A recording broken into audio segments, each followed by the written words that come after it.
Olá! Hoje vamos falar sobre mais uma das metodologias de Kaplan-Tregoy, que seria a análise de problemas potenciais. Tomar decisões é um processo constante em nossas vidas, só que pensar nas consequências dessas decisões não é. A análise de decisão, ela preocupa-se com eventuais riscos que poderemos correr em função da decisão que nós tomamos. A análise de problemas potenciais é um processo de raciocínio lógico elaborado com o intuito de minimizar ao máximo os riscos oriundos de uma tomada de decisão. A análise de problemas potenciais nos induz a preocupar-nos com os referidos riscos, que são os problemas potenciais, e também nos orienta como devemos nos proteger contra esses mesmos problemas potenciais. As etapas de uma análise de problemas são 8.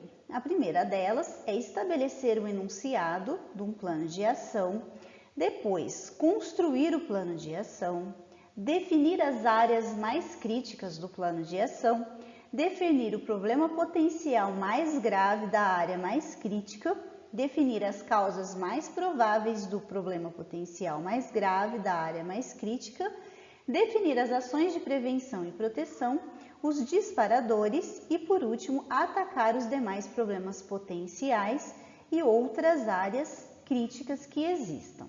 Nós vamos passar por cada uma dessas etapas agora na sequência.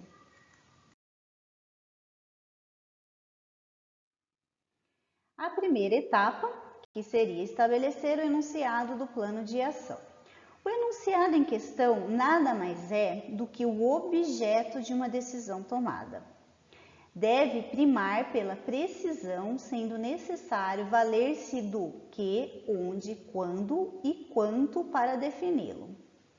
Exemplo: o lançamento do fio X no mercado paulista até dia 31/4/2006 e aproximadamente 10 toneladas por mês. Então aqui, o objeto seria o lançamento do fio X no mercado. E aí, o que a gente vai responder? Quando? Em 31/4/2006. E quanto? 10 toneladas por mês aproximadamente. Então, assim, nós estabelecemos o enunciado do plano de ação. A segunda etapa é a construção desse plano. Normalmente, é apresentado sem muitos detalhes, pecando por vezes sua falta de precisão.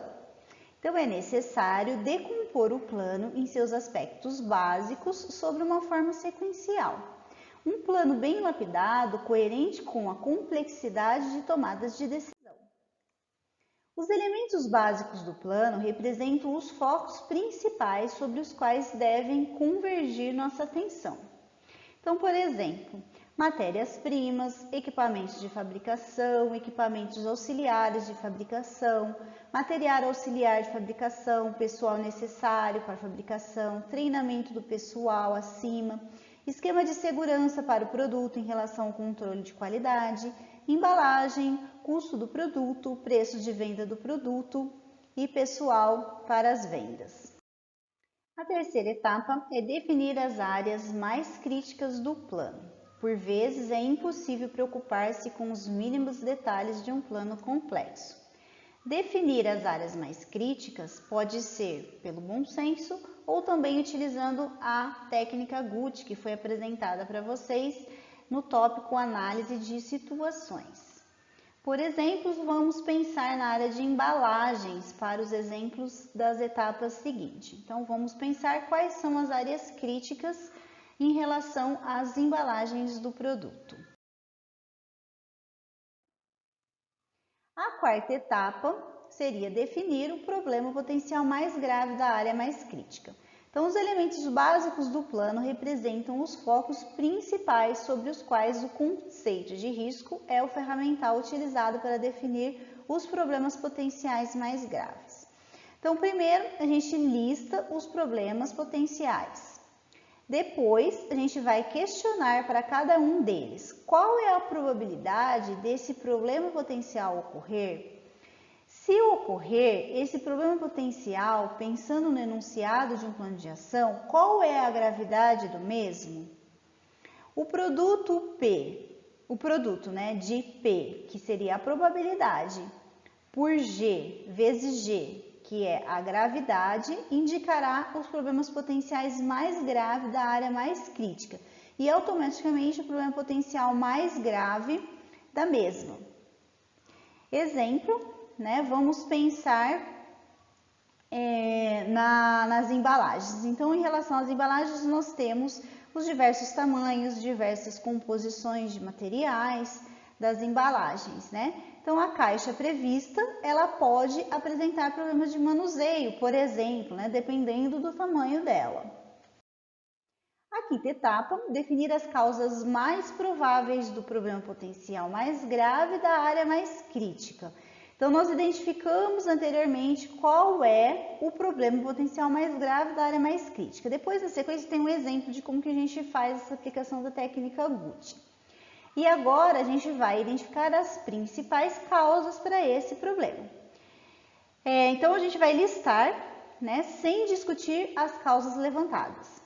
Através do conceito de probabilidade, atribua pesos às diferentes causas listadas e defina a causa mais provável em questão. Então a gente levanta quais são as possíveis causas, aí a gente pensa qual é a probabilidade de ocorrer cada uma dessas causas listadas e a partir daí a gente define qual é a causa mais provável em questão. Então, exemplo, atraso na entrega da caixa, poderia ser uma causa. Dificuldades nas liberações das caixas pela recepção dos materiais, então poderia ser uma outra causa provável, do problema de manuseio dessas caixas. A sexta etapa é definir ações de prevenção e proteção. Então, a gente vai prever, a partir das causas que a gente identificou, quais são as ações para combater essas causas, visando minimizar ao máximo os riscos de insucesso. Então, dois tipos de ações devem ser previstas. Ações de prevenção, que têm função de evitar que as causas mais prováveis aconteçam, e ações de proteção, que têm a função de minimizar os efeitos dos problemas potenciais. Então, aqui, por exemplo, as causas mais prováveis são atraso na entrega das caixas. Quais são as ações de prevenção? Contato prévio com o fornecedor, para que esse atraso não ocorra. E ações de proteção, usar uma outra caixa, caso haja o atraso nessas caixas aqui. A outra causa, dificuldade na liberação da caixa. E aí, quais são as ações de prevenção? Rever os desenhos e as instruções específicas para verificar se isso daqui, esses itens que estão atrasando a liberação dessas caixas, Ou uma ação de proteção também seria utilizar uma outra caixa. A sétima etapa são os disparadores, que são as ações de proteção somente são empregadas caso as ações de prevenção venham a se mostrar ineficazes para garantir o sucesso do plano. Então, anteriormente a gente identificou dois tipos de ação, a de proteção e prevenção. Então, a gente só vai para as ações de proteção se as de prevenção foram ineficazes. Algo ou alguém deve disparar, isso é, ordenar a utilização da ação de proteção. Então, alguém deve falar que é necessário executar essa ação de proteção.